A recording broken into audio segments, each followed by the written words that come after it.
Kicking up some dirt on the trail with a new bike purchased from Walmart, a new brand, a new contender for what you can get at a budget price these days.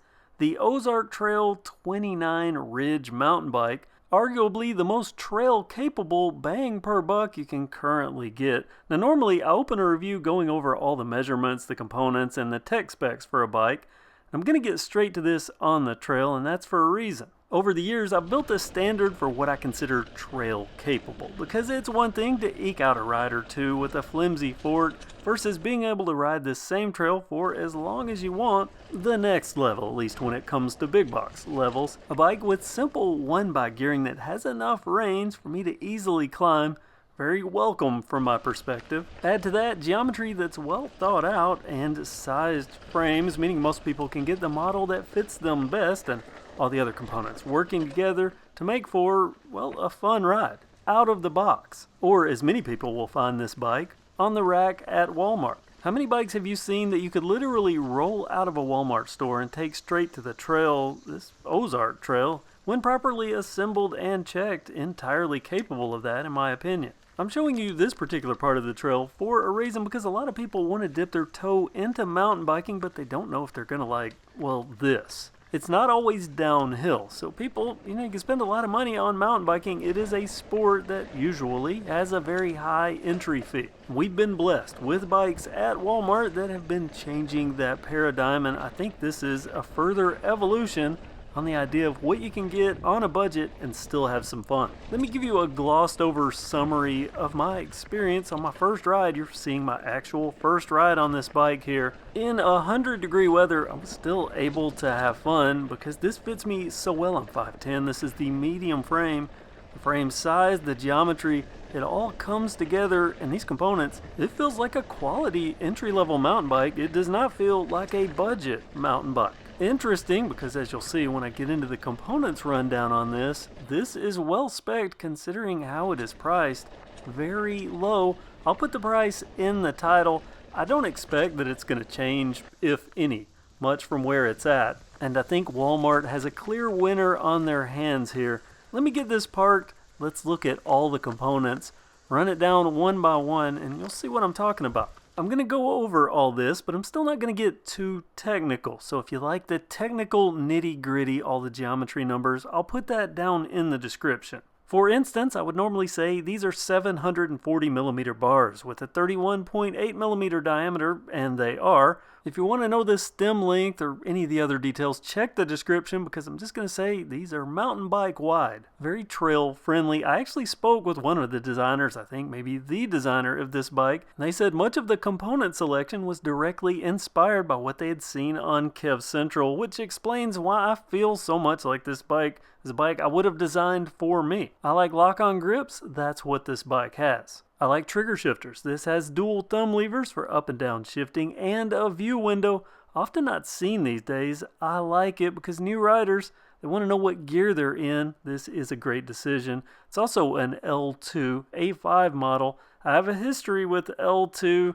It can be hit or miss, but this A5, I haven't had any issues on this bike. Shifting on this and my follow-up ride has been perfect. For brakes, this has the Radius brand. We often get generic disc brakes on bikes at this price point, and I'm familiar with Radius. I've seen them on entry-level local bike shop models, which makes them a great choice for a bike priced hundreds less. The rotors, they aren't branded, but they're also not rough. 160 millimeters, that's for both the front and the rear. And look at this price point, a quick release on the rear wheel. We usually just get the front, and things are going to get even better, like this fork. For years I've been begging, just give us an SR Suntour X series. That's good enough for most people to start with, and that's exactly what we get here. An XCT30, the fork travel 100 millimeters. Also where I want an entry-level mountain bike to be, to absorb green trail bumps and have a little to spare. Other than 100 millimeters of travel and the quick release, this fork has dual preload adjusters. The frame has a tapered head tube, but this fork is a straight steer adapted to fit. I'm okay with that too. Room to grow. And by the way, that tapered head tube holds a headset with sealed bearings that came externally lubricated too.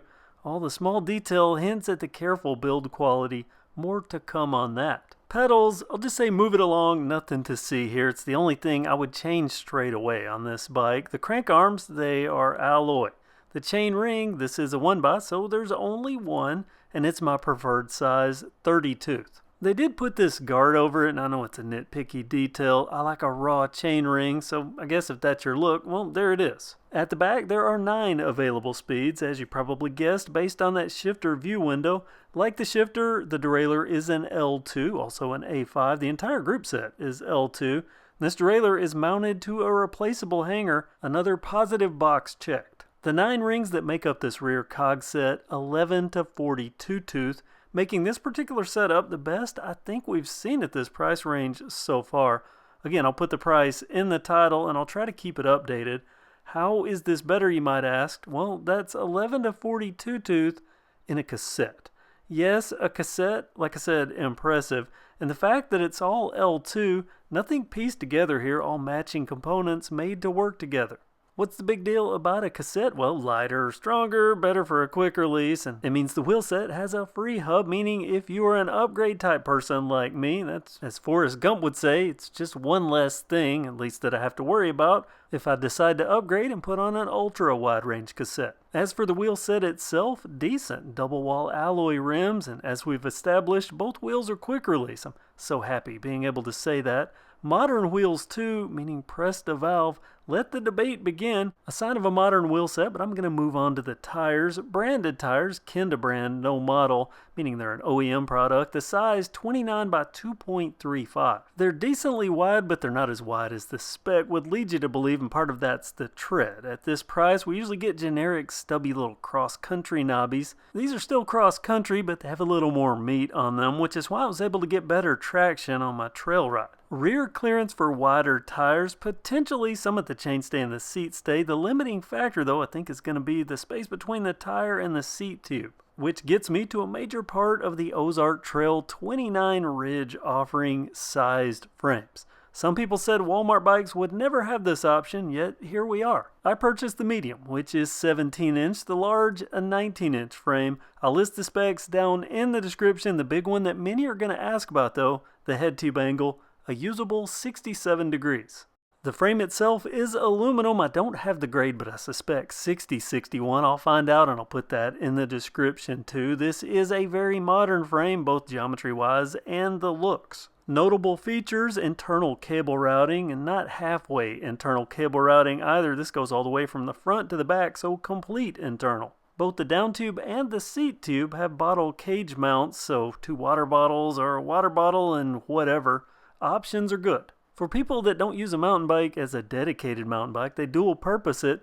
There's also mount points for a rear rack and even a provision for a side stand. This is the best way to mount it possible, flush mounted with no metal tab hanging down waiting to get hung on stuff. The more I look at this, the more I see well made, thought out. I even checked the weld locations where it's easy to hide some lazy work. This is a solidly built frame. The finish, matte gray, which I like. I even like the Ozark Trail lettering, and check this out. The oversized chainstay bulbous on that dropout bracket. I like it. Look, I've said solidly built implying well made, and someone's probably gonna say you can't tell by looking. Well, I can spot poorly made just by looking, and there's something about this frame that tells me it's a step above in terms of quality. This frame is made in Taiwan. If you watch my scooter videos, I go over all the Taiwan differences. Now, it's not to say China can't make a good frame. I have some nice bikes from Walmart with China frames. What Taiwan means is they spent extra money sourcing something to meet a specific and refined standard. And Taiwan not only means quality, it means consistent quality. Very important for people like me that tend to scale things beyond where they started. A hint, this was designed with the ability to be upgraded. Expansion possibilities, well, they're all over the place. The tapered head tube capable of accommodating a modern performance fork. These ports just begging to route a dropper post cable. If you don't know what a dropper seat post is, look it up, you'll be impressed. Actually, I'll make a short for that and I'll link it down in the description. Just know it's hardcore mountain biker stuff and this frame is ready for it. You may have already noticed that, okay, internal routing for a dropper would come out here, but what's this second open port? This is an example of just how far this bike was built to be accommodating to different rider taste and needs and upgrade possibilities. The open port correlates with something hiding down here. See that open tab? That's for those that don't want 1x. Some people prefer 2x, a few still like 3x. If that's you, this Ozark Trail allows you to bring your own front derailleur, which is why I think the seat tube and the tire are so close back there. It couldn't be curved, it has to be straight to be able to accept a derailleur. And the cable can still be routed internally. Look at this. It's equipped with that option.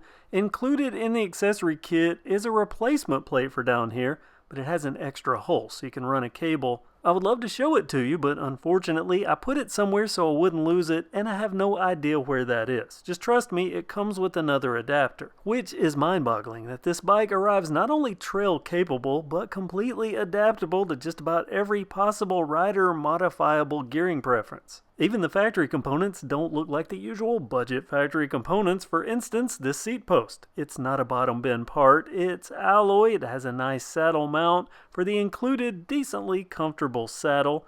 It has incremental markers, not what you usually get at this price and this size. This is the best part.